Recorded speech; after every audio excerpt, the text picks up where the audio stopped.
હવે ફ્રેન્ડ્સ તમે ફક્ત આટલી બ્રેડમાંથી બનાવી શકો છો ખૂબ જ સરસ એવા ગુલાબજાંબુ। જી હા ફ્રેન્ડ્સ, હવે તમારે માવા પનીરની પણ જરૂર નહીં પડે, બ્રેડમાંથી પણ તમે જોરદાર એવા ગુલાબજાંબુ રેડી કરી શકો છો। આની અંદર તમારે કોઈ પણ પ્રકારનો લોટ કે સોડા ઉમેરવાની પણ જરૂર નથી। તો અહીં આપણે ફક્ત બ્રેડ લીધી છે, બ્રેડની કોર હટાવી દેવાની છે અને વ્હાઇટ બ્રેડ વચ્ચેનો પાર્ટ જ આપણે ઉપયોગમાં લેવાનો છે। તો બ્રેડના ટુકડા કરીને મિક્સર જારમાં ઉમેરી દેશું અને તેને આ રીતના આપણે પીસી લેવાનું છે, જેથી દરદરું એવું ક્રમ્બલી ટેક્સચર આવી જાય।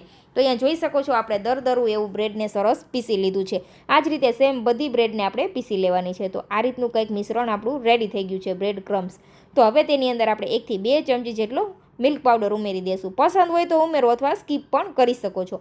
અને તેની અંદર આપણે થોડું એવું દૂધ ઉમેરવાનું છે। દૂધ ઉમેરીને આ રીતના આપણો તેનો લોટ બાંધી લેવાનો છે, બહુ મસળવાનો નથી, હળવા હાથે જ આપણે લોટ બાંધવાનો છે।